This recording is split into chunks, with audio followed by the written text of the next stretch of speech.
Good afternoon, everybody. Thanks for being with me again today.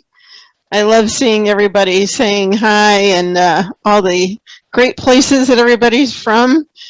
We've got Sweden, we've got, oh gosh, Canada, the UK, Ireland, Australia. We got all kinds of great places. I wish I could come visit y'all. So thank you all for being here. I know it's very odd times of day for some of you. For us, it is 4 in the afternoon. So again, thank you for being here. Today we are going to kind of get back to some of my favorite stuff to do, working with textures. And along the way, I'm going to show you some tips on some of the selection tools, and then some cool ways you can apply masking using the selection tools and then copying masks, trying to make some of that process a little bit easier for you. I know Dave and I have both typed in the chat box too. Don't forget to check out the blog and newsletter for info on our next virtual creative photography conference. I know a lot of you guys were there. I have the full speaker lineup posted and all of their classes with links to each of them have a page on the website. So you just click through from the main website page and you can read details about all our speakers and all the fabulous things that you can learn. And it's only $39, so you can't beat the deal. Make yourself an early holiday present and get signed up. Alrighty, so today we are going to, again, I'm going to start with a barn. Gee, surprise. I promise they're not all barns today. I did pick a wide variety of subjects to kind of show you how I do this, but we are going to start with a barn. So for this one, I'm going to show you where I started. Let's just turn off these other two layers. So this was my original image. I did the basic edit in Lightroom, then I brought it into Photoshop, and then from there I went into Topaz Studio, and I'll turn this one on. I did AI Clear and Precision Detail. And I really like those for making the details of the image pop, you know, really bringing out the texture and the wood like this. And it even brought some more, you know, definition to the clouds. And then I went back to Studio after I applied those two and used the preset or look called A Touch of Drama, which gave it a little bit of that kind of HDR look, but not over the top. And hang on one second. What's up? If you don't have sound, I would log out and log back in, Heather. You want to type that in because she can't hear me say that if she doesn't have sound. Dave is monitoring the chat for me as usual. So yeah, if you, so for here I did use that little bit of the preset to really pull out even more detail. So from here we're going to add some textures. And it's saying I'm muted on one thing but not on the other. You guys should all be able to hear me, right? You can type in if you can hear me okay. So from here we're going to start adding, okay, everybody's hearing me, good. From here I'm going to start adding some textures. Thanks everybody. I'm going to, again, I work with 2 monitors, so I usually drag from my other screen, but I'll show you how to bring in the first one. If you don't have 2 monitors, you would just go to File, Open, and then you would go to where you have your textures stored that you want to play with. And of course, when I do these, I've tried a bunch of different textures. I don't always know what I'm going to use, but because I did, you know, pre-select all of these for you guys. So if you open a texture, you would have your image open and your texture. So I like to grab the Move tool, and I like to separate this tab so that I can see the texture and the image side by side. Click anywhere in your texture with the left mouse button, click and hold, and drag your mouse over your image. You can now close your texture file, and then you're going to size this texture to cover your image, like that. So it's like one extra step if you need to drag it in that way. When I'm dragging it from the other screen, you'll see it just kind of pops right in there on the separate layer and saves a little bit of time. So this one, I am going to change the blending mode to multiply. So the blending modes are how we make our texture interact with our image. And then I'm going to bring my opacity back to about 40%. 41, that works. So you can see that just added a little bit of warmth to that, especially in the sky, because it's got some brown tones to it. Next, I'm going to bring in, and I'm just going to drag them from the other screen, so I'm dragging it. And the advantage, too, when you drag it in is it will always match at least one size here, so it makes it a little quicker to resize it in case they're a very different size. And we'll stretch that out, hit enter. And this one we're going to change to soft light. And I'm going to bring that back just a little bit to about 90%. Again, you can see the before and after. So we added a little bit of color tinge to this one. Next, I'm going to bring in a dark blue. And I see the comment from Pat. Do I see an advantage in having the rulers be in pixels? That is what they changed to. I keep changing it to inches, which is what I prefer. And Photoshop likes to revert it back. So good question, Pat. So if you wanted to change that, you would just go into your edit preferences, and it should be under units and rulers. And that's where you can change your that's what I set it here, and typically things remember, but not always. So now they are back to inches. It's only important really when you're looking to resize something or move something, or if you're doing a brochure and you needed to set up columns and things. But I do like seeing inches usually.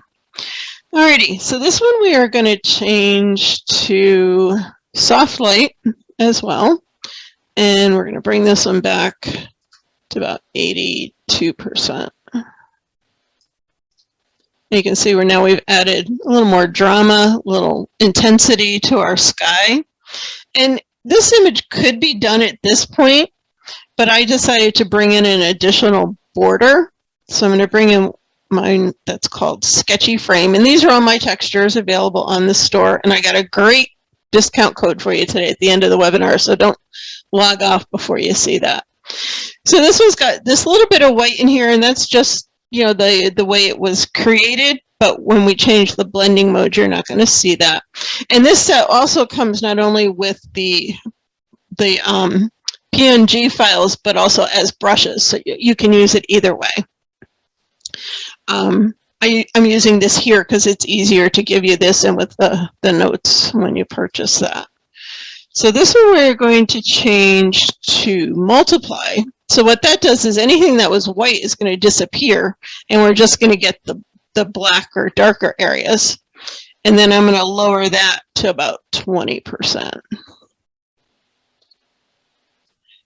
And then there were a few spots in the middle I didn't really like over the sky that were part of that texture. I really just wanted the border. So we can go down here to the bottom and click on our Add a Layer Mask button.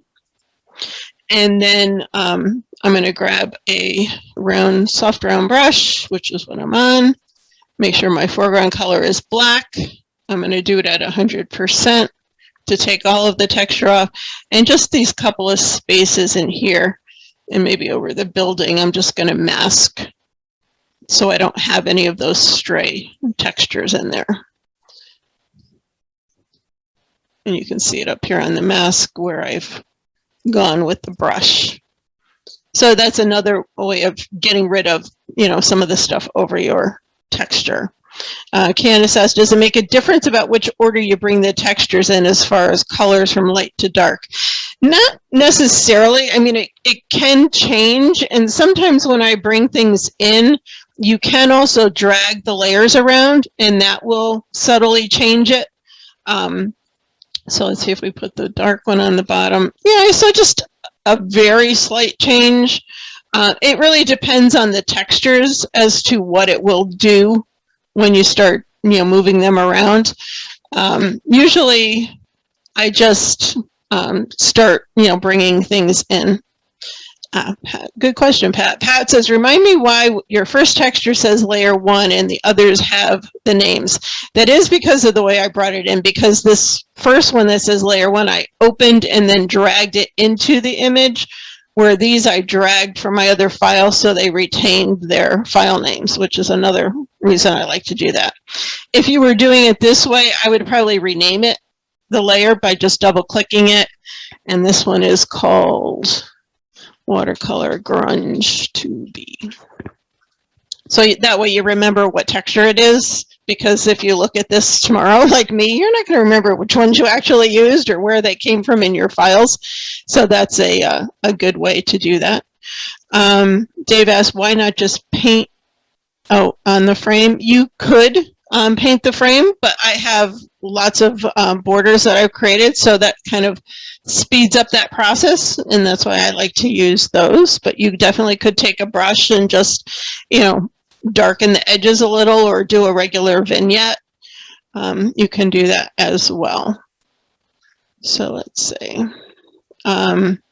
Sandy says, don't know if it's my eyesight, but I can hardly see the border. Why is the opacity so low?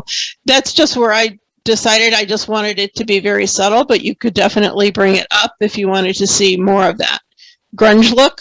I was just going for something to basically darken the edges, but without using a true vignette, just give it that little bit of kind of grunge border. So that, I think, covers that one. I think I got all the questions on that one. So definitely feel free to type.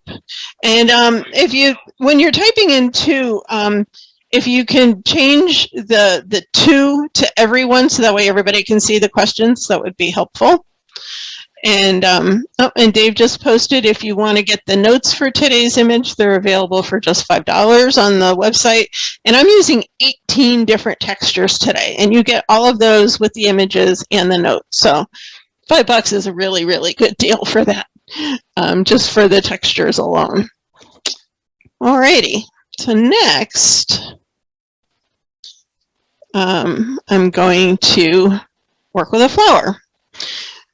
So this one, I wasn't sure when I was done if I truly liked the way it came out, but it illustrates some different techniques that I wanted to do. So sometimes for these, it's not always my, perfect result, but it will help me to show you some different ways you can work with these things.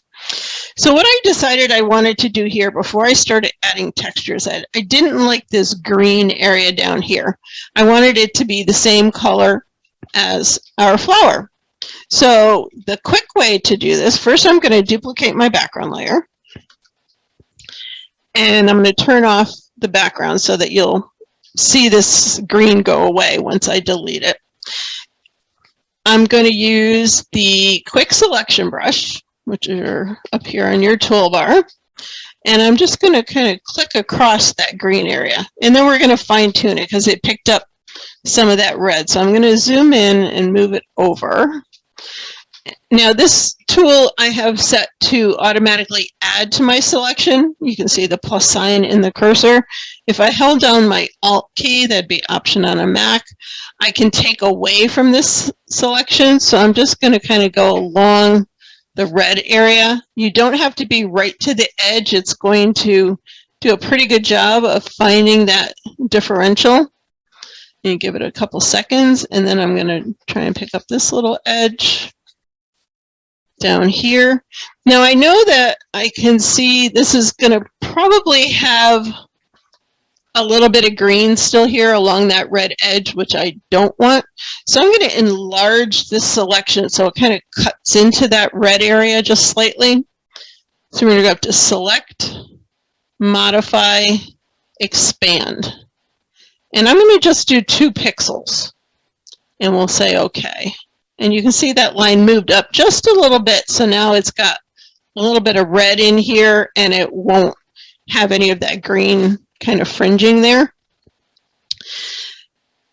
So now there are two ways you could get rid of this. If you wanted to, you could just hit the delete key on your keyboard, or backspace, I think, on a Mac, and that would get rid of it.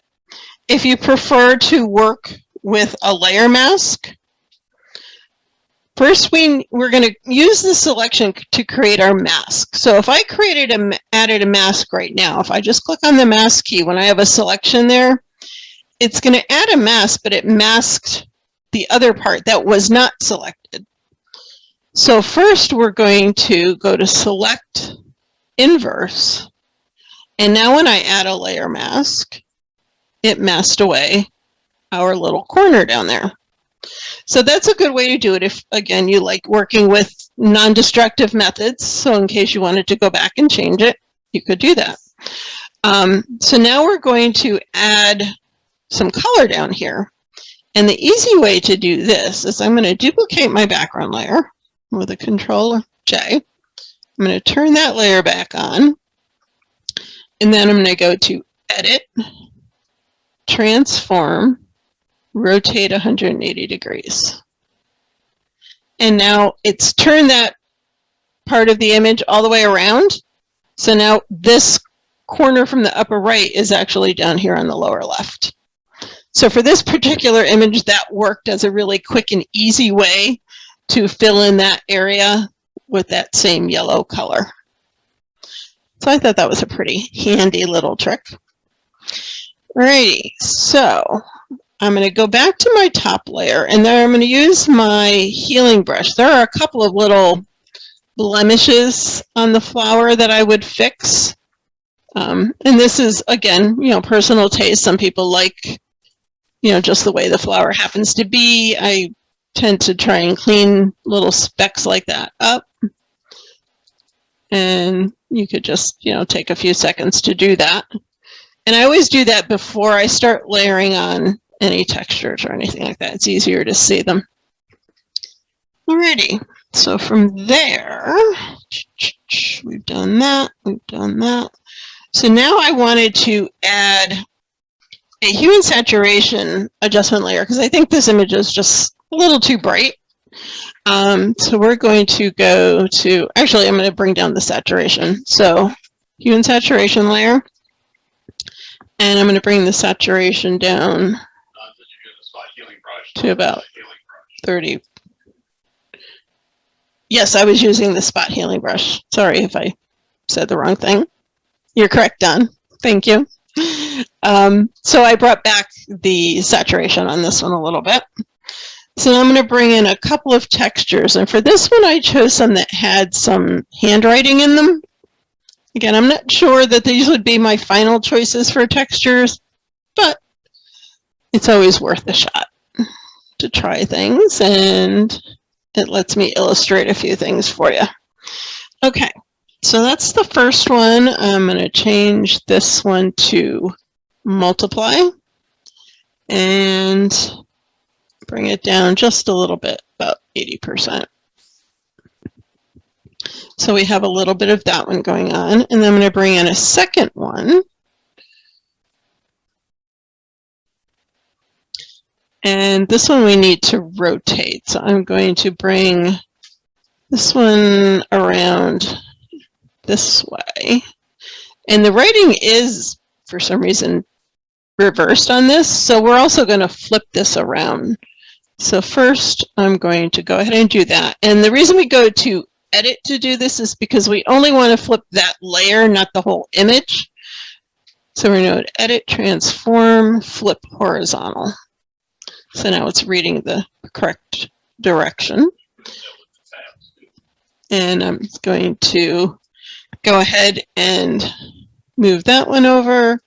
And I didn't want it to get too distorted, so you aren't always limited to having your texture just be the size of your image. You can stretch it above and beyond, so you can get the part of the texture showing that you really want to have in here. I'm going to bring that over a little bit. Maybe come down just a little.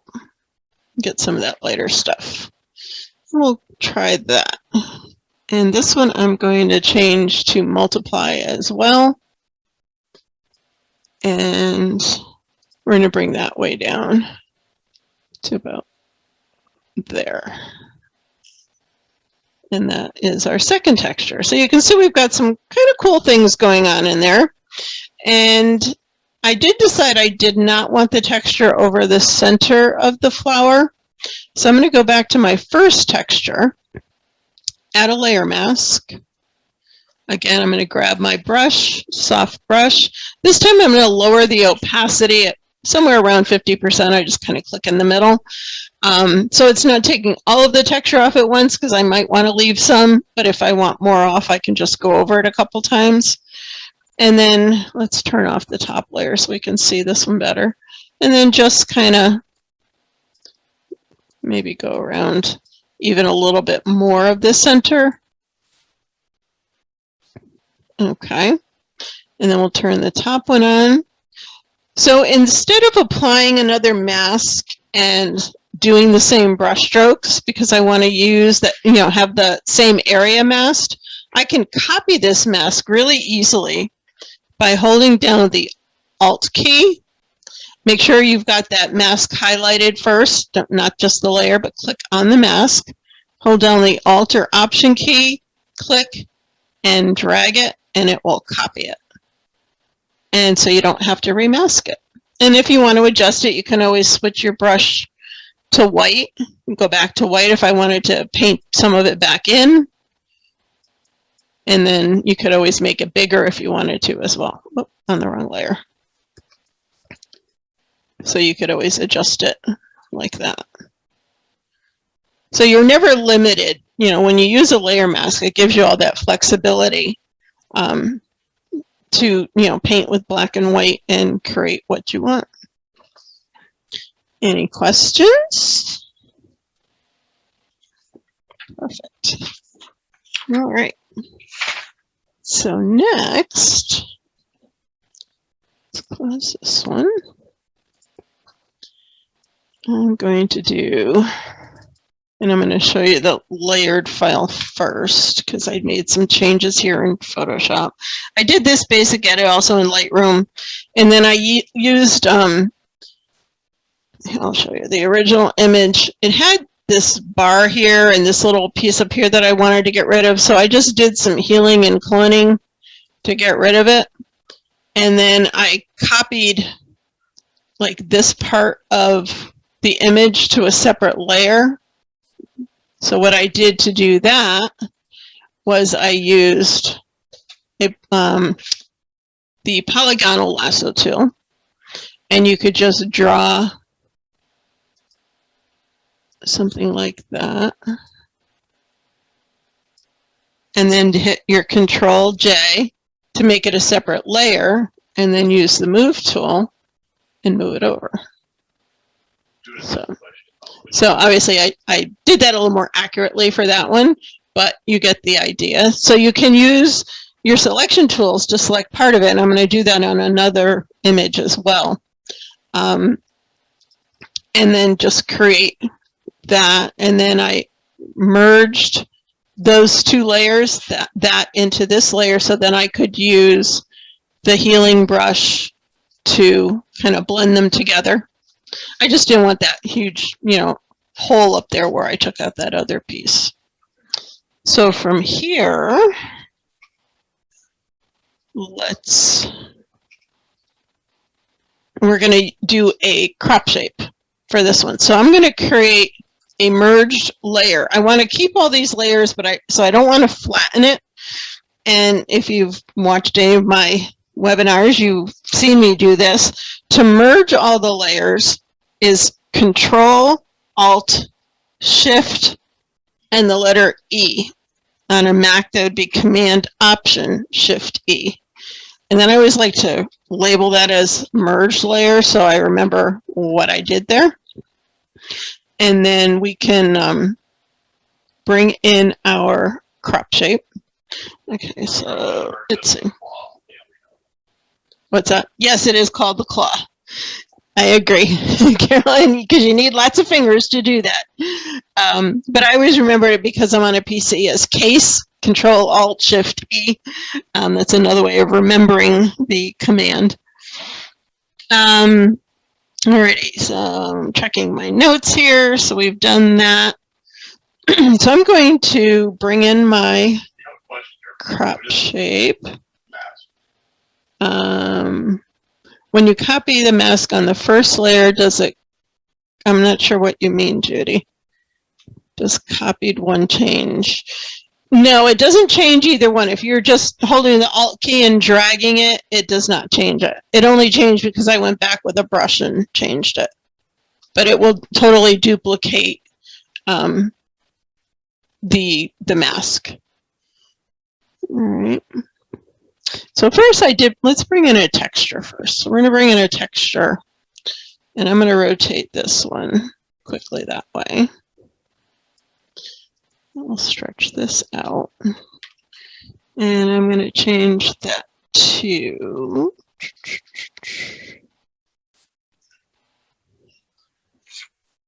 let's change it to multiply. And then we'll bring it back a little bit.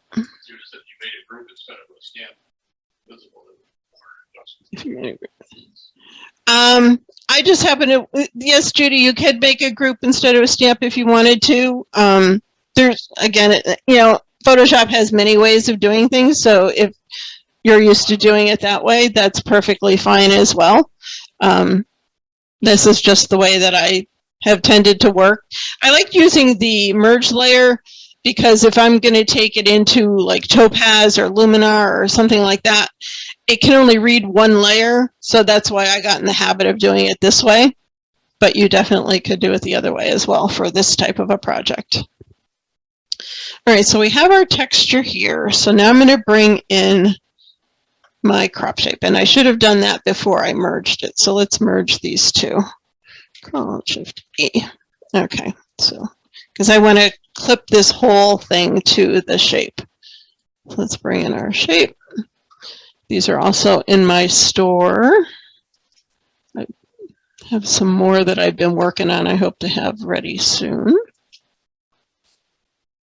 So what we want to do is bring the shape underneath our image, because we're going to clip this shape to the image. So what we want, let's turn these guys off because we don't need to see them. This way you can see it happen when I clip it. So you're going to clip on your shape layer. And for this, the keyboard shortcut is Control-Alt-G. The other way you can do that is if you just hold the Alt key and put your cursor in between the two layers and get that little downward pointing arrow and then click, it will do the same thing. So either way is fine. So now you can see our image has taken on that shape. So what I want to do is I'm going to turn on this texture layer, and because even though it's applied to this merge layer, I'm going to use it now as a background around that image, except we're going to change it to normal and 100%. So I'm kind of using this texture twice to overlay on the image, and then I've also made it kind of a grunge border. And again, you can click on your shape, hold your shift key, and you can, I want it to be close to the edges but not really touching the edge, so you can adjust it as you wish. Question, yes, the shape is included in the notes as well. It is a bargain. Come on, guys. $5. You can can't even go to Starbucks for that, I don't think. So again, I'm going to click my brush and black. So if I didn't want all of this kind of, areas taken away that are part of that, I can take my brush on this mask and I can just paint in some black and cover that back up and go up to 100%. So you can also adjust these masks as well. So you can make them, fit your image and shape. And the ones that I sell in the store, there's a whole bunch of different shapes that that come in a package. This is just one of them. So that's how I've done this image. So you can always reuse a texture too, on more than one part of an image. Just play around with some of this stuff. Now the background I kept at 100% opacity because I don't want it to be transparent. I wanted to see the actual texture. So yeah, Dave just asked me that. So that's at 100% and the blend mode's normal. So you're seeing the actual texture there. All right. Let's close that one. So Judy says, I meant while you are still working on layers, each part of a group is editable well after the stamp is.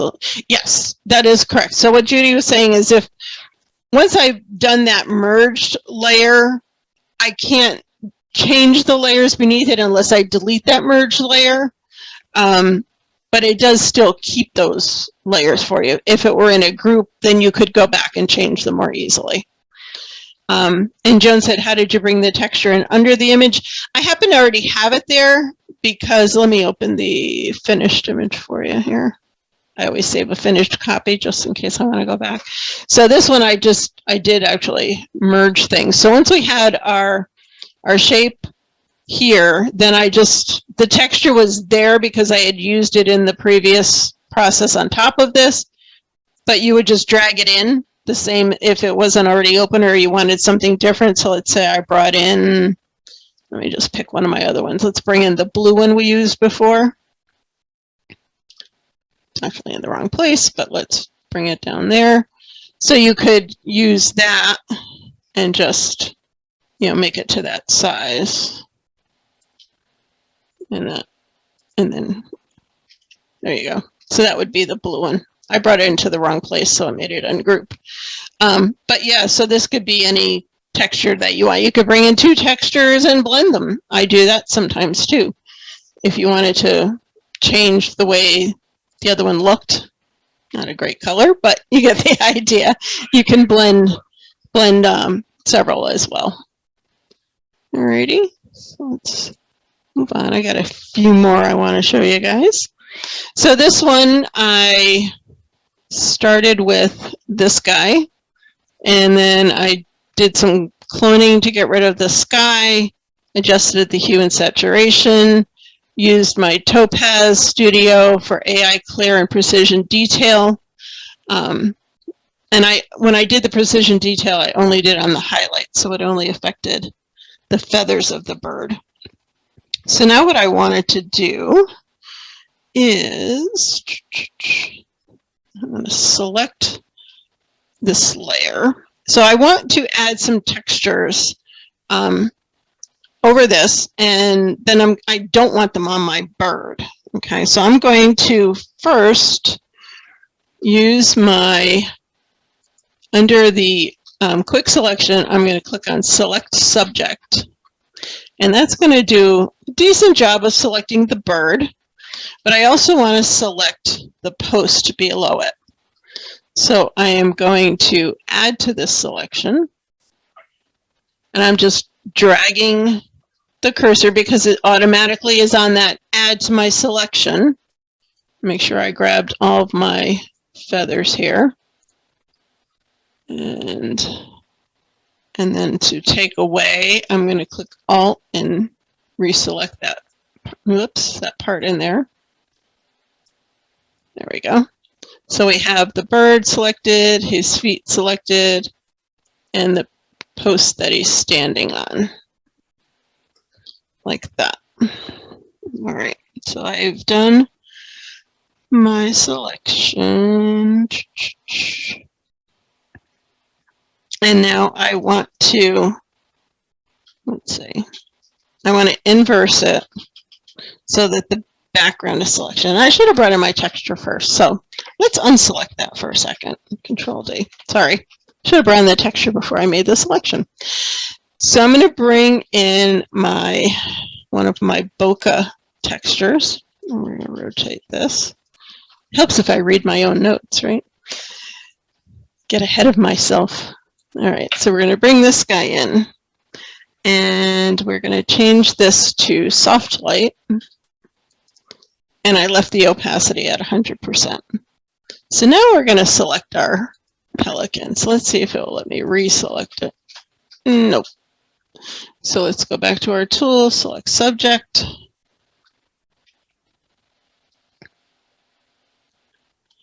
And then we're going to select this part. We need to select all of our bird. And that should do pretty well for right now. Okay, so we've made our selection. I'm going to do the same thing and let's select our subject. I want to inverse it like we did before because I really want to mask the bird. If I just add the layer mask now, it's going to mask the background, and that's opposite of what I want to do. So before I do that, we're going to go to select, inverse. So our background is selected, and then we're going to add a layer mask. So now that background, that texture I just brought in, except I was on the wrong layer. Jeez Louise. There we go. So we have our texture on the background and not on our bird. Okay. So now we're going to bring in one more texture. I'm going to bring in another bokeh. And I'm going to rotate it. This is another way you can rotate it without going up to the menu. Just makes it a little bit quicker. And we're going to change this one to multiply. And bring the opacity back. Again, this is going to be, you know, dark over the bird, but we don't want it on the bird. So we're going to copy this mask again. So I'm select the mask, hold down my Alt key, click and drag. So now we've darkened down our background nicely. And then we have the texture not on the bird. So now I want to brighten the background, the bird a little bit, okay, but not the textures. So I am going to click on my pelican layer because I don't want to change these two texture colors. And I'm going to add a brightness and contrast layer. And I'm going to brighten this some. So now we've brightened the bird. And now we don't really have to clip it to it because it's everything below is all the same. This is the layer it's affecting. So we, again, could be complete at this point, but I wanted to add a little more detail just to the feathers. So I used Luminar AI. So I'm going to do my merge layer, Control-Shift-E. And then I'm going to open Luminar. So we're going to filter. And you could do this with any kind of sharpening method. I happen to like Luminar and Topaz.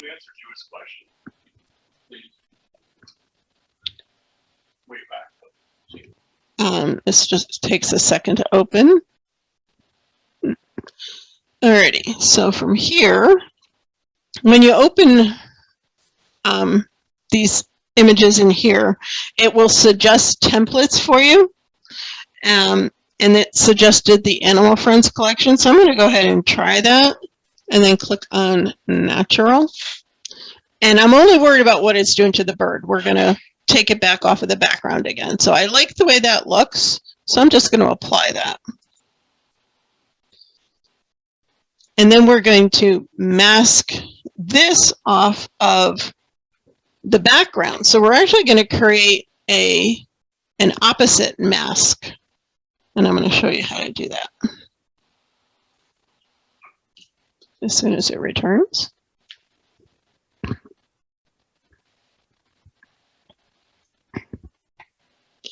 Alrighty. So if I copied this mask, it would do the opposite of what I wanted to do. So I'm going to select this mask, right click it, and say, let's see, add mask to selection. And then I'm going to inverse it again. Click my top layer and add a layer mask. So now we have our Luminar only affecting our bird and the post. So by using these masks in various ways and changing them, just with inversion, it can make a process that could be very tedious trying to mask something like this much quicker. And then the last thing I want to do is I want to brighten my background just a little bit. So I'm going to click on here, add a brightness adjustment layer, and let's brighten it just a little bit. And then again, I want to now mask it. So I'm going to click this mask that I used before and drag it up there. So on a Mac, I know it doesn't right click. There should be a way to do that. I'm not a Mac user, so I don't know everything about a Mac. Maybe one of our viewers who is a Mac expert can answer that. Pat says, mask mania. Yes, we did do a lot of masking, but it really helps you do that. Eileen says, command click. Hold down the command button and then click the mask, and that would be like right clicking. Thanks, Eileen, and thanks, Carol. A couple people have answered that. Thanks so much, everybody who answered that. So something else for me to keep in the back of my mind. Let's see if we have another question.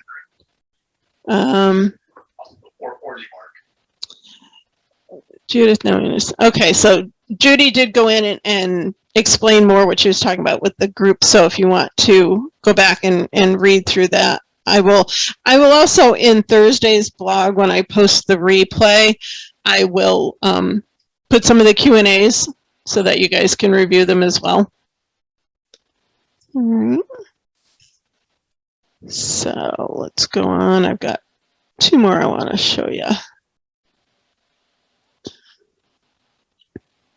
So what I did to get this one, this is a cell phone image. This is one of our barns on our Barns and Backroads workshops that I took last week, I think. So this started as that. That's the straight out of my phone shot. I used the healing brush to just get rid of, I did some the basic edit with just the native phone app, and then got rid of a couple stray clouds I didn't like. Then I made a copy of that. So what I wanted to do was get rid of this barn on the right and this over here. So kind of like I did in the oil can one. I'll try and show you real quickly. I'm going to use the, that one, the polygonal lasso tool. And I'm going to select part of the grass over here.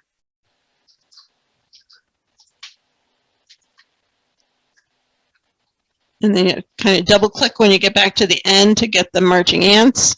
Control J to put it on a separate layer.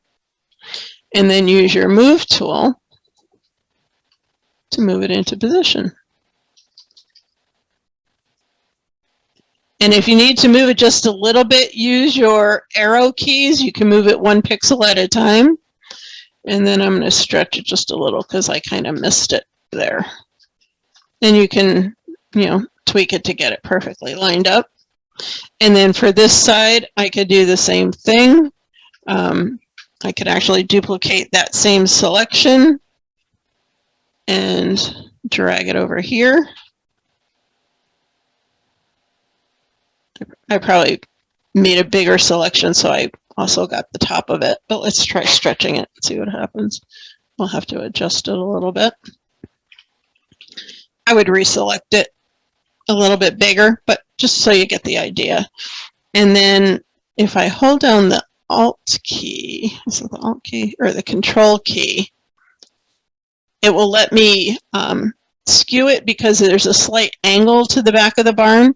So if you hold down your Control or Command key and just move one of the corners, you can skew that angle a little bit.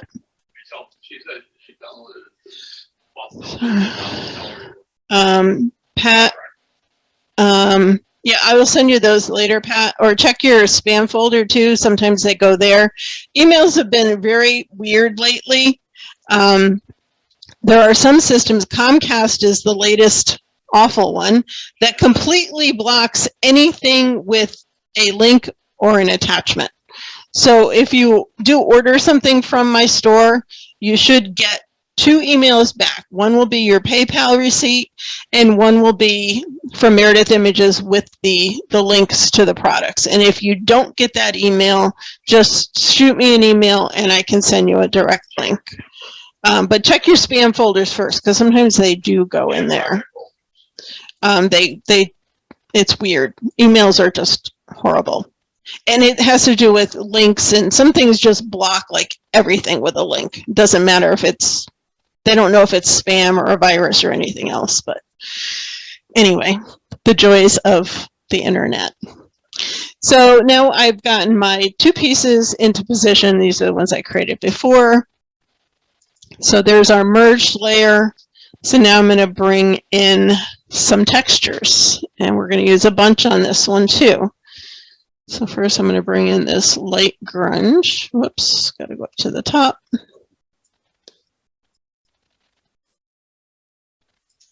And this one we're going to change to multiply and bring it back to about 48%. So that's number 1.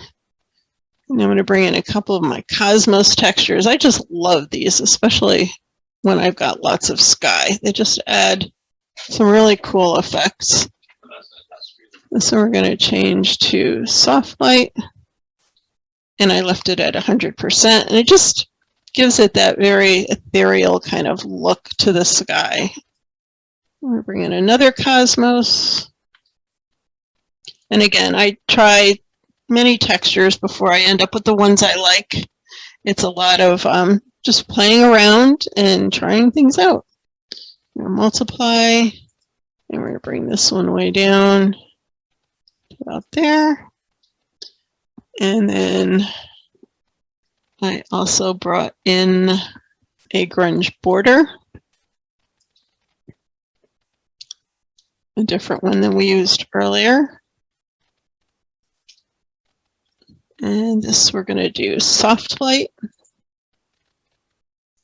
And I brought this down to like 25%. Whoops. Just to make it very subtle, a little something around the edge. And then I brought in a gradient to darken the top of this image just a little bit more. This was one of the gradients I created in the sets last month. This was actually one called Stormy Sky.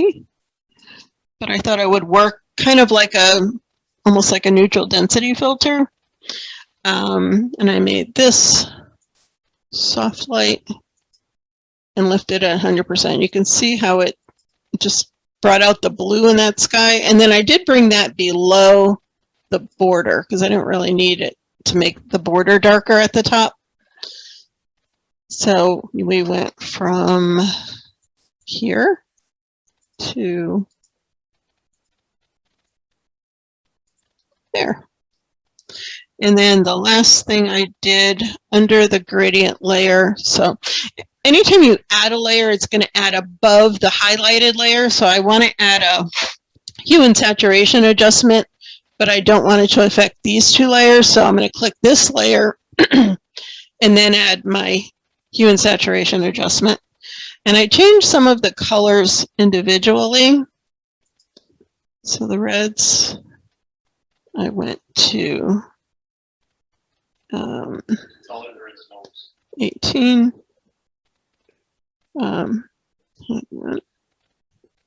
And yellow to -17. Greens -34. And cyan +5. And blues up a little bit. So you can fine tune an image color by color as well. You're not limited to just doing an overall adjustment. Judith asks, can you go over how you downloaded borders? The borders are just like textures, and you would bring them in just like a texture. They're a PNG file because they have some transparency. That's the only difference. They're not a JPEG, they're a PNG, but the details are in the notes as well, if you have a copy of them. Alrighty, I got one more project for you. Let's see, what would you do if you wanted to change the grass color? I would go back in here and I would click on probably greens. If you wanted to make it more intense, you could go that direction, and then probably adjust the yellows as well. If you really wanted to, you know, brighten it, you can see what that would do to it. Or you could, you know, totally desaturate it. So it's a little bit of green and looks like a lot of yellow on this particular grass. So it's just, you know, tweaking those individual colors. All right, I'm missing a critical piece of info. How is the extra layer added doesn't cover the whole building? Everything is covering the building.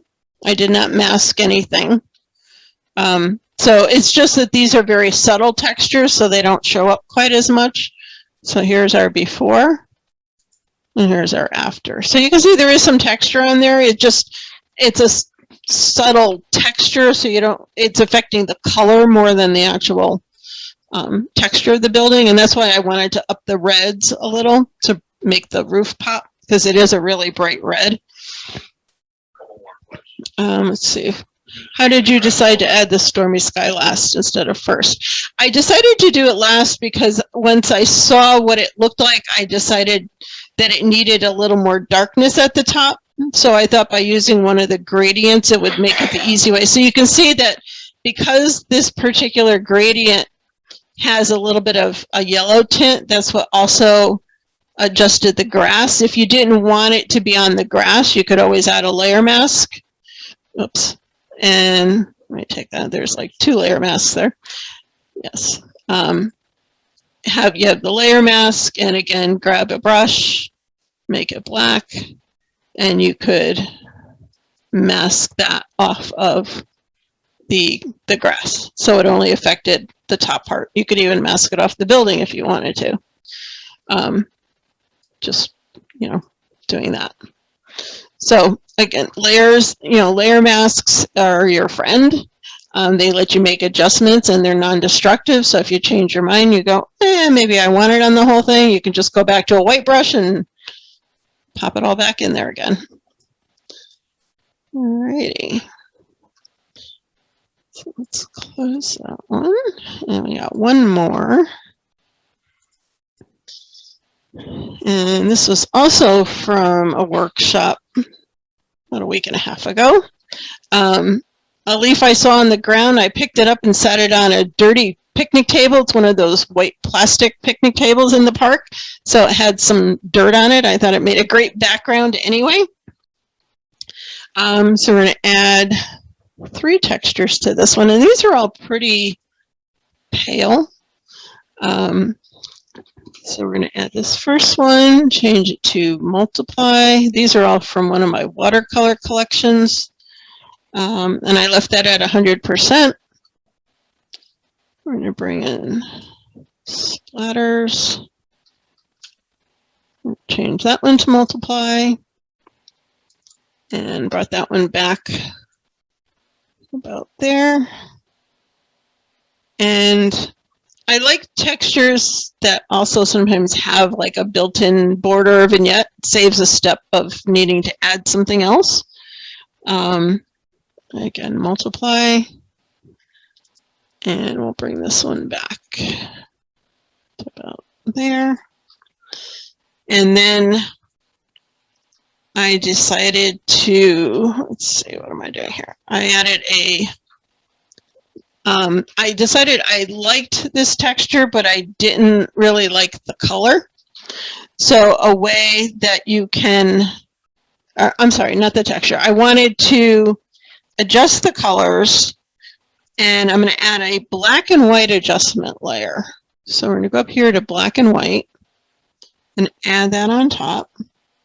And I did clip this just to that texture. So I want this to only affect that texture, not the whole image. So Control Alt G. So now this has made that texture a black and white, okay? But we can control the intensity of the black and white by adjusting the colors. So the reds, and you're going to see things change a little bit in here. So I went to minus 58. And the yellows, we're going to up. So it's brightening and darkening that black and white layer by the way I move these numbers.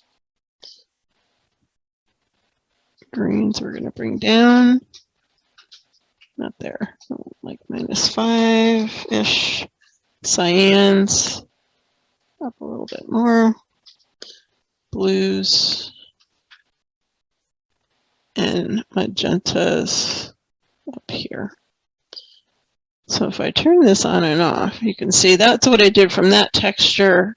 So it made it much more subtle, and it just changed the tones of the black and white based on the colors of that texture.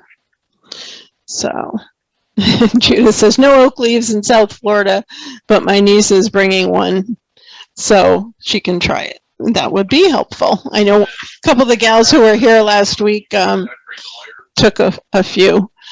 Could you just desaturate it also with an adjustment layer to achieve a similar effect? Yes, I could. Well, that's really what I did. I used a black and white adjustment layer, or yes, you could use a hue and saturation one as well, but I didn't really want that color, but I wanted that texture from the layer, so that's why I turned it black and white. But you could do that just to the color layer if you wished. Yes, Mary, all of these textures, there's 18 of them today between the borders and the crop shapes and the textures that are all included with the notes for the $5. So you can't beat that deal. Plus you get the images I've worked on, so you can follow along with the projects when you watch the, either read the notes or if you watch the replay. So Nancy says, would adding these textures in Luminar instead of Photoshop have the same effect without layers? In Luminar AI, it would be, I think, a little bit more complicated. The new Luminar Neo that's coming in December is going to make that process a little bit simpler because it's going to have true layers. Luminar AI doesn't really have layers. You can add textures, though. I did do some demos for them on that. But I think doing it in Photoshop is easier. I like doing my textures here primarily. I just think they work a little bit easier because I like having everything on layers and keeping it that way. Okay, so before we run away, we are doing, yes, in December, oh, Dave says in December, we are going to do drawings of people who are watching the webinar, and we're going to have 2 free entries to the conference. So at our December webinar. So if you sign up before then and you win it, I'll refund your money, or if you haven't yet, then you will get a free entry. Today I'm doing an exceptional discount, 60% off all of my textures, brush sets, gradients, and crop shapes in the store with the code WEB60. This is only good until Tuesday at midnight, 5 days. So take advantage of it. I don't typically do that big a discount, but I didn't have some new products for you this month, so I decided to do an extra special sale because I've been busy with the Barnes and Backroads workshops, and I've got 3 more coming up in the next couple of weeks. So I'm not going to have a whole lot of free time. Yes, the webinar notes include all of the textures and borders, Linda. Thank you, everybody, for your kind words. I'm glad you enjoyed it. Thanks, Michael, for the plug. I appreciate it. Yes, you know, you guys getting the notes and purchases help me keep doing these because having the Zoom webinar is not a cheap proposition. But I do love being able to share with you guys. So thanks again for being with us. I will have all this info in Thursday's blog, and you will get your email like always tomorrow. Usually it's around 4-ish with the link to the replay, and I'll remind you of the discounts then, and then they'll be in the blog on Thursday as well. Thanks, everybody. have a great evening. Yes, the hour did fly by. It always does when I'm doing these. I appreciate everybody being here. And if you have any questions, you think of anything, just shoot me an email. And I will talk to you all soon. Thanks so much.